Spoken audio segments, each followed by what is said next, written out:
que está mexendo com o noticiário nacional. Afinal de contas, a gente vai trazer para vocês todas as últimas informações sobre a prisão do ex-diretor da Polícia Rodoviária Federal, Silvinei Vasquez, na operação que investiga a interferência no segundo turno das eleições presidenciais de 2022. O microfone do jornalismo da Jovem Pan já está ligado e vai direto para Florianópolis. Quem está lá é o repórter Cristiano Daros, que traz todos os detalhes para a gente sobre essa operação. Bom dia, Cristiano. Quando é que o Silvinei sai daí de Floripa?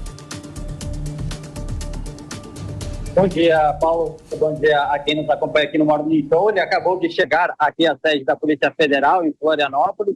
Ele foi detido nesta manhã na sua residência, que é em São José, cidade vizinha aqui da capital, onde, inclusive, ele é pré-candidato à prefeitura em 2024. Essa operação da Polícia Federal foi deflagrada nesta manhã e faz a investigação sobre possíveis interferências no processo eleitoral de 2022.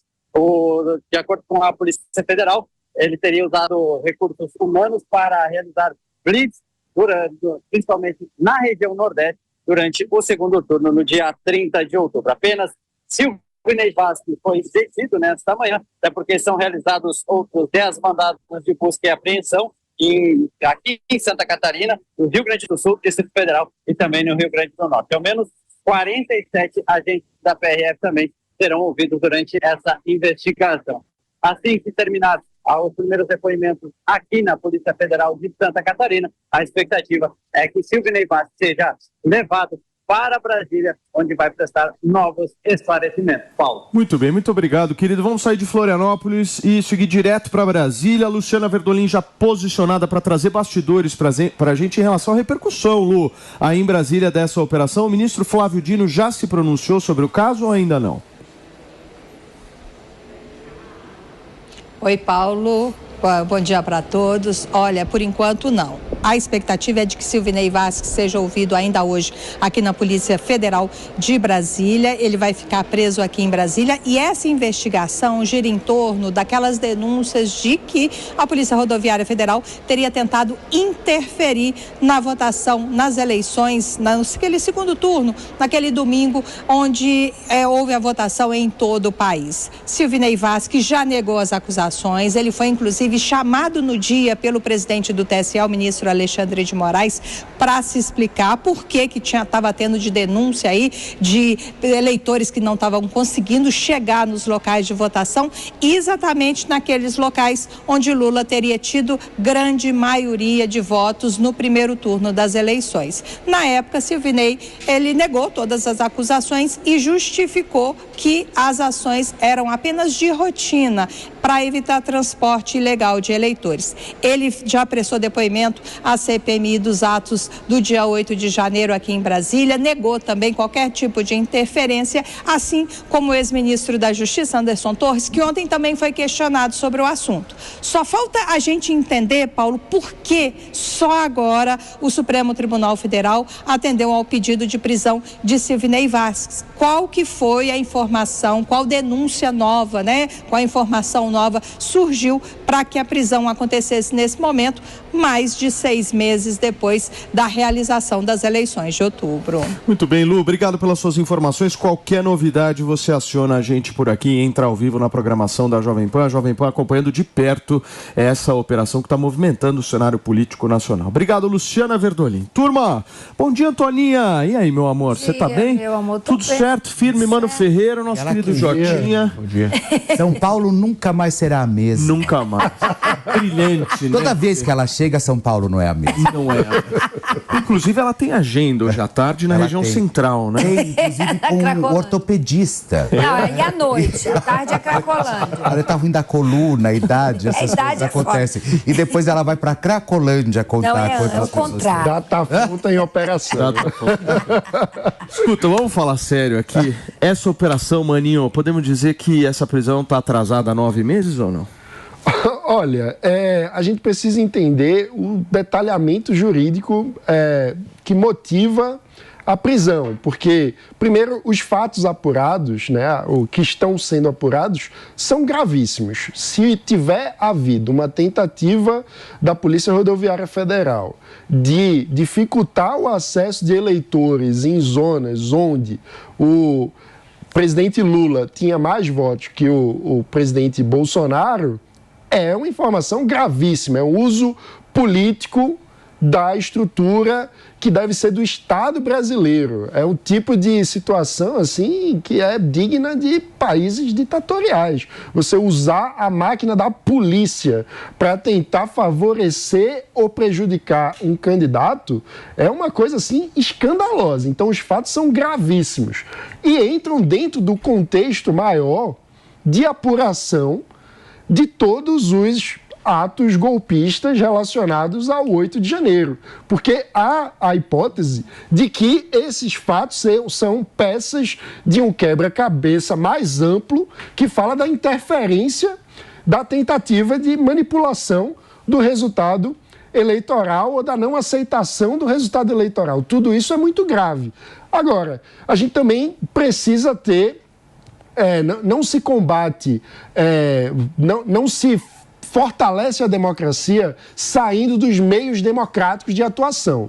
Então, a gente precisa ter império da lei. E prisão é algo muito grave. Então, uma prisão preventiva, para se justificar, precisa ter um arcabouço ali que mostre que aquele que está sendo preso, se estivesse solto, de alguma forma colocaria em risco a apuração do caso. Então a gente precisa ver qual é o detalhamento jurídico, qual que é a tese, de que forma o preso poderia interferir na apuração da investigação na situação como está hoje, depois de tanto tempo. Se fosse para destruir provas, ele não já teve tempo para destruir? É isso que eu quero entender. Então isso fica estranho. A minha dúvida é justamente sobre isso, porque eu me lembro no segundo turno das eleições, o ministro Alexandre de Moraes até ameaçou ele de prisão. Vocês lembram da história? Quando aconteceu tudo, enfim, o próprio Alexandre de Moraes ameaçou a prisão do Silvinei Vasquez. Por que essa demora, Jotinha? Não era explícito tudo que foi feito? Ou seja, essas investigações, na tua avaliação, elas se debruçaram em quê para chegar agora na prisão? Na minha opinião, bom dia, Paulo, bom dia a todos. Na minha opinião, Paulo, está acontecendo nada mais, nada menos que o espetáculo da política. É claro que a gente tem que estabelecer esse debate muito menos do que algo de divergência ideológica, mas mais para uma respeitabilidade institucional. Ou seja, eu vi ontem muitas pessoas falando que isso era uma perseguição à liberdade de manifestação. O que aconteceu no dia 8 de janeiro não foi uma uma ameaça à liberdade de manifestação, mas sim uma tentativa de golpe de Estado, e é dessa forma como tem que ser tratada. Porém, tem outros métodos que a gente tem que avaliar, principalmente quando a gente vê a diferenciação de tratamento entre aqueles que já estão muitas vezes abatidos, como é o caso do Anderson Torres, como é o caso do Silvinei, pessoas que não têm caneta na mão, pessoas que já não têm qualquer tipo de interferência mais naquilo que pode modificar esse cenário, e de pessoas que hoje podem sim traçar diferenciação e atrapalhar as possíveis investigações daquilo que aconteceu no dia 8. O dia 8 tem que ser investigado, tem que ser investigado. A condução do Silvinei precisa ser melhor esclarecida, Porém, tem pessoas hoje com a caneta na mão que deveriam ser a prioridade da CPI, e não é o que a gente vê. Principalmente quando a gente fala de Nordeste, tá, Paulo? Que quando a gente fala de Nordeste, toda essa mistificação que tem em torno da interferência de pessoas do Nordeste a não conseguindo voltar, nenhum brasileiro nordestino deixou de ir às urnas. Nenhum. Mas aí é outro debate, né? Porque tentar impedir já é um crime gravíssimo. Então, se ele não conseguiu consumar o seu crime, graças a Deus, né? E também porque não apenas a Deus, mas porque houve uma atuação das instituições, inclusive do ministro Alexandre de Moraes, de forma Mas, mano, a gente está falando de uma das instituições que tem maior respeitabilidade e confiança social das pessoas. Sim, mas então, agora não é de uma hora para outra que a gente tem que desconfiar delas. Mas é um ex-comandante que de repente vira pré-candidato a prefeito, o que na minha visão é muito isso é comum na política, não mano. deveria ser, porque alguém se utilizar da visibilidade de um cargo público, que é um cargo de Estado, como comando da Polícia Rodoviária Federal, para ganhar visibilidade e depois fazer disso trampolim político para ser candidato, isso é muito grave. O Rui Costa é pré-candidato a prefeito em Salvador, uma utilização indevida, mas aí é um cargo político. O Flávio Dino está pleiteando vários cargos no judiciário. São cargos ministros, são cargos políticos. Não é um cargo de Estado institucional. Comando da polícia é algo que não pode ser partidarizado. Tem que ser técnico, tem que ser de Estado, assim como um juiz. Assim como um promotor do Ministério Público. Lembrando que nas redes sociais ele divulgou apoio a Bolsonaro, né? O Silvinei foi inclusive indicado por um dos filhos de Bolsonaro, ou seja, ele tinha íntima ligação com a família. Agora, eu estava pensando na eleição do segundo turno, e a gente, depois de passado todo esse tempo, a gente olha para trás e entende o que aconteceu, né? Se o ministro Alexandre de Moraes não tivesse bancado a eleição, porque o PT, na hora que as operações começaram a acontecer, eu me lembro bem no domingo, o PT chegou no Tribunal Superior Eleitoral e pediu o quê? O alongamento da votação. Você lembra disso? Exatamente. Lembra, Antoninha? Pediu para que a votação fosse alongada. Se o Alexandre de Moraes tivesse aceitado essa história e falar, não, tudo bem, agora nós vamos alongar por conta dessas operações, eu acho que a gente talvez não tivesse democracia estabelecida aqui, nós não teríamos presidente da República eleito. Podem ter certeza do que eu estou falando. A eleição seria absolutamente questionada. Ou seja, o Alexandre de Moraes foi lá de alguma forma e deu a bancada ali na hora. Minha querida Antônia Fontinelli, você vê com muita preocupação tudo isso, certo, meu amor? Eu trabalho com fatos, contra fatos, não argumentos, e o que importa é que o Lula venceu no Nordeste de lavada, sabe? E outra, assistindo o depoimento do Silvinei...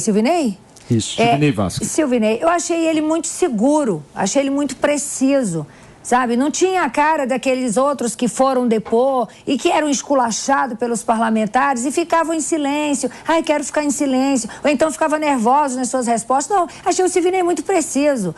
É preto no branco e foi, é isso e fim de papo, entendeu? E assim, o Lula, de novo, ganhou de lavada do Bolsonaro no Nordeste. Então, gente, pra que isso? Vai chegar 24 de dezembro, a gente está lá preparando a ceia de Natal e vamos estar falando de 8 de janeiro. E essa série de prisões, sabe? Pra que isso?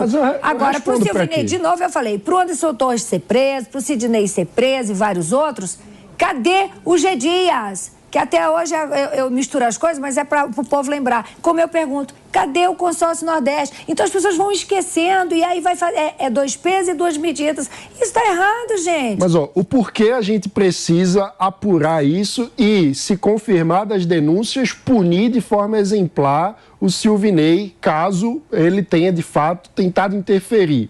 Porque é muito grave a utilização do Estado e do aparato da polícia para beneficiar ou prejudicar uma candidatura. Basta fazer o seguinte exercício. Imagine, agora que o PT está no poder, se eles colocam um comandante da Polícia Rodoviária Federal... Abre brecha. Exato.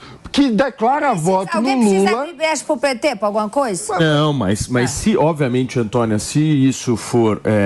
passada de pano, na verdade, que as instituições dêem para esse absurdo. Exato. Eu tô falando, vai abrir um caminho absurdo. Mas primeiro se confirma a culpabilidade e depois se prende. E não é o que está acontecendo. Não, exatamente. Vem aqui e fala, olha, ele está sendo preso por isso, está aqui, ó. Mas não, a gente não sabe nem por que o cara está sendo preso. Aí é a tem questão... prisões preventivas no Brasil, né? Mas um meliante de altíssima periculosidade. Nesse caso? Minha humilde opinião, eu acho que essa prisão tá atrasada.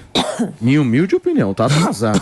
Qual é o fato? Acontecendo em agosto. Qual fato? Qual é o fato? O fato, a entrega. A prevaricação do diretor-geral da Polícia Rodoviária. Tá, e G. Dias? E G. Dias servindo água para quem estava quebrando tudo? Cadê G. Dias, que estava servindo água para quem estava quebrando tudo? Eu sempre falo isso, Antônia. Vamos discutir G. Dias, vamos discutir G. Dias. Mas não é porque a gente não vai discutir G. Dias que a gente aí a gente fala, não, tem que prender todo mundo mesmo. Fatos são fatos alargados. Eu não tô vendo nenhum fato. Eu quero que diga assim, ó, tá sendo preso por isso, por isso, por isso. A gente não sabe. Prevaricação é meio estranho, né, Paulo? Prevaricação pode ser qualquer coisa. Absolutamente qualquer coisa. O que você está falando é o seguinte, que a apuração é... Agentes da Polícia Rodoviária Federal teriam, segundo relatos, segundo grande apuração da imprensa no dia, segundo relatos dos próprios fiscais dos partidos que participam da fiscalização da eleição, que inclusive é uma narrativa bolsonarista muito equivocada, a ideia de que não há auditoria da eleição brasileira.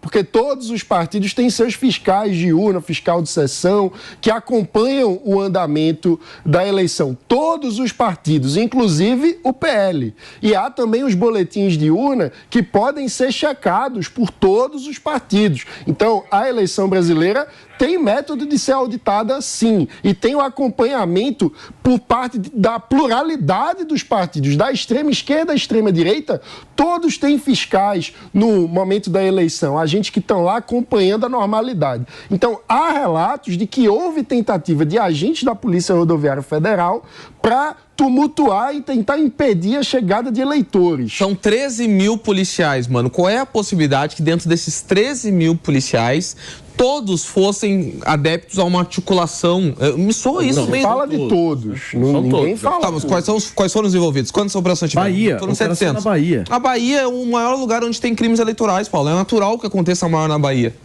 Você precisa... O maior número de blitz na Bahia é natural.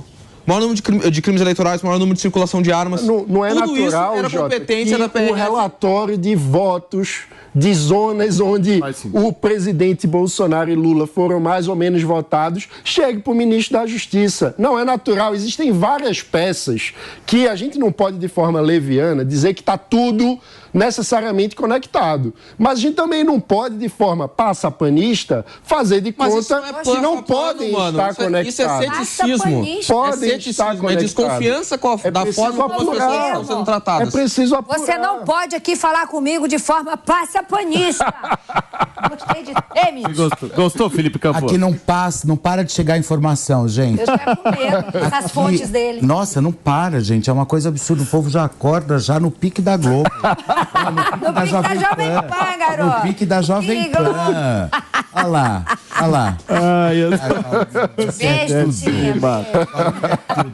Deixa eu falar um negócio pra vocês. A Polícia Rodoviária Federal fez, inclusive, uma nota de esclarecimento. Está no portal do governo, dizendo que está colaborando com todas as investigações e, em paralelo às investigações do Supremo Tribunal Federal, eles abriram 3 processos disciplinares administrativos no âmbito da própria Polícia Rodoviária para apurar a conduta. Os procedimentos já foram encaminhados, inclusive, à Controladoria Geral da União, o órgão com competência justamente para apurar essa conduta indevida. A gente está acompanhando aí algumas imagens do Silvinei Vasquez. Essas imagens não são de agora. O Silvinei Vasquez está nesse momento em Florianópolis e daqui a pouquinho, segundo informações do jornalismo da Jovem Pan, ele ainda vai prestar um depoimento à polícia e em seguida vai ser transferido para Brasília, onde ficará. É uma verdadeira caça às bruxas, é o poste mijando no cachorro. Olha, eu vou falar uma coisa pra vocês.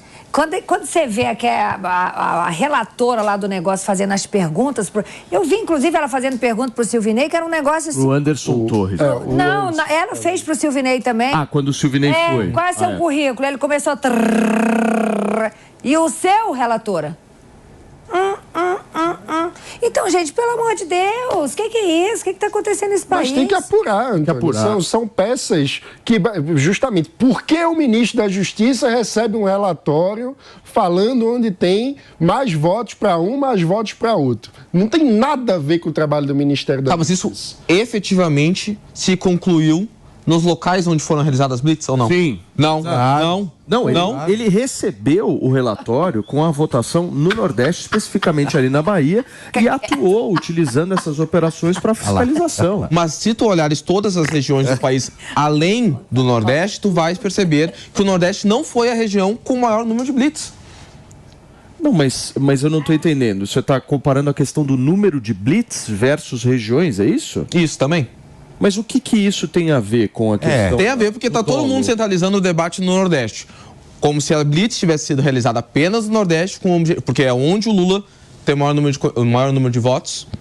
E a partir daí foi feita uma operação exclusivamente para impedir com que as pessoas do Nordeste votassem em Lula. É isso a narrativa, não é?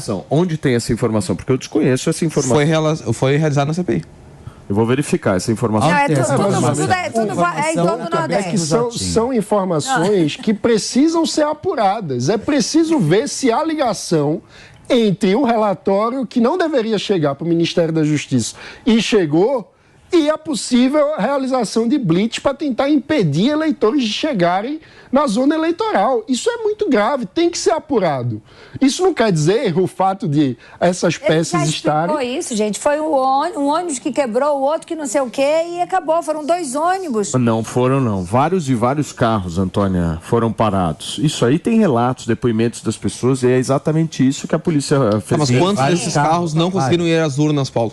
Mas quantos desses carros não conseguiram ir? Porque houve ação imediata da Justiça Eleitoral. O fato de o crime não ter se consumado não se provou nem de ter havido. Mas não se provou sequer a ideia de que havia um interesse em cometer um crime. E sim, é crime, mas não se comprovou ainda. Não, então. E o cara já está preso. Cabe eu falei no comentário. As investigações estão rolando. O cara já está preso, gente. É fundamental. A gente precisa... Me incomoda muito o fato que no Brasil a gente tem muita prisão preventiva. Sim. A gente deveria ter prisões de condenados. Para isso, a justiça tem que ser rápida. Mas tá cheio de estuprador, ladrão, assassino, saindo em audiência de custódia. Vai ali, sai, vai pro McDonald's comer um sanduíche e tal, tá tudo bem, entendeu? É o número de feminicídio absurdo, sabe? É coisas horríveis, a gente... Deixa eu trazer as informações aqui em relação a blitz. 1 em cada 3 blitz de veículos foi realizada no Nordeste. Ou seja, o Nordeste completamente foi a maior desproporcional. Região. Completamente. E não tem um terço dos eleitores no Nordeste. 1/3 das blitz foi realizada no Nordeste. E também não tem 1/3 das compras de voto no Nordeste, não. Esse tipo de narrativa não procede. Compra de voto tem no Brasil todo. E olha